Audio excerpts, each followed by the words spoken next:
কোন লোকটি অসুস্থ, কোন লোকটি বিনা চিকিৎসায় আত্মরাত করছে তার বাড়ির ভাঙাচোরা বিছানার উপর, কোন পরিবারে খাওয়া নেই, যে পরিবারের কোনো সন্তান হারিয়ে গেছেন। জনাব তারেক রহমানের চোখ যেন পড়ে আছে সেই দিকে, যে তুমি যদি ডান হাতে দান করো, বাম হাত যেন জানতে না পারে। মানবতার দূত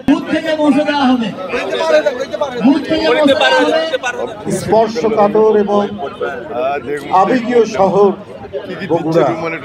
এই বগুড়ায় জাতীয়তাবাদী শক্তির প্রতিটি মানুষ আস্তে আনন্দিত বোধ করে, গর্ববোধ করে, যেখানে জন্মেছিলেন এদেশের একজন সত্যিকারের রাষ্ট্রনায়ক, মহামানব। স্বাধীনতা যুদ্ধ, গণতন্ত্র প্রত্যেকটি ক্ষেত্রে যার অসামান্য অবদান, শহীদ রাষ্ট্রপতি জিয়াউর রহমান। এই জেলারই আরেকজন গর্বিত গণতন্ত্রের সিপাহসালার আপসীর নেত্রী, দেশনেত্রী বেগম জিয়া, সেই দেশপ্রেমিক মানুষের সহধর্মিণী জিয়াউর রহমান এখন নেতৃত্ব দিচ্ছেন তাদেরই জ্যেষ্ঠ পুত্র জনাব তারেক রহমান।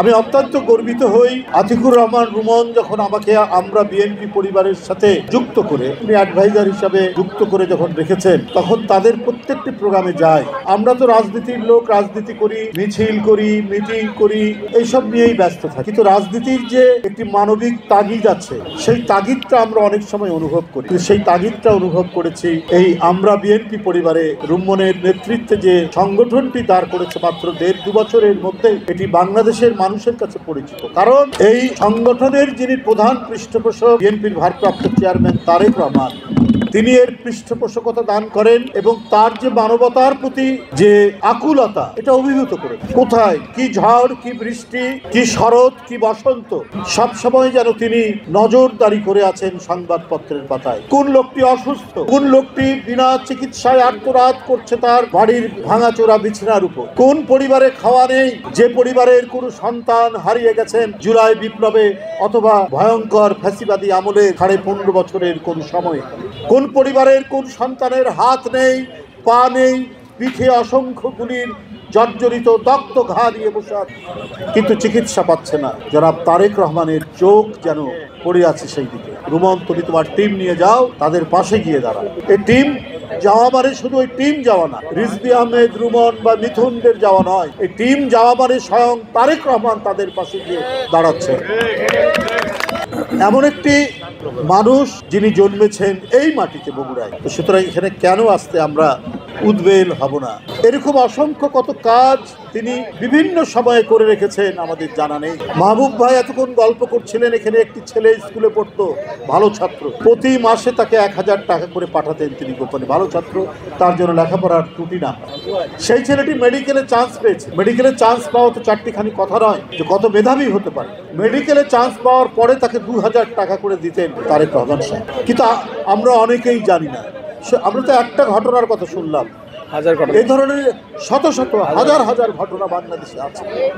তিনি যেন সেই নীতিটাই গ্রহণ করছেন, সর্বজন বিদিত সেই নীতি, যে তুমি যদি ডান হাতে দান করো, বাম হাত যেন জানতে না পারে। তার দান, তার সহযোগিতার ডাইমেনশনটা এমনই, পরিধিটা এমনই, তিনি যে কাজগুলো করেন এই কাজগুলো খুব একটা জানতে দেন না। তার আরেকটি প্রমাণ তার জন্মদিন। এই জন্মদিন উপলক্ষে খুব কড়া বার্তা দিয়েছেন বিএনপির মাধ্যমে, আমার মাধ্যমে, যে কেউ যেন কোনো আড়ম্বরপূর্ণ কোন অনুষ্ঠান না করে, কেউ ঢাক ঢোল শহরত বাজিয়ে তার জন্মদিন পালন না, কেউ যেন কেক কেটে তার জন্মদিন পালন না করে। এগুলো মানুষ খুব একটা পছন্দ করে না।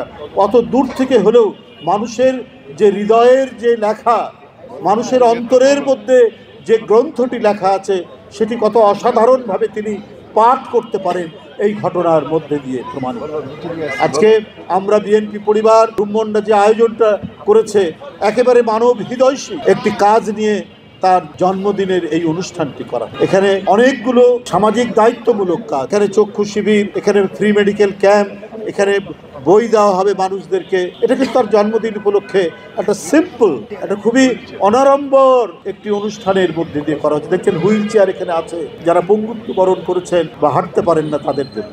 এটাই হওয়া উচিত। পৃথিবীতে রাজনীতি, উন্নত দেশের রাজনীতি কিন্তু এইরকমই। আমাদের সেই জিনিসটা শিখিয়েছেন তারেক রহমান।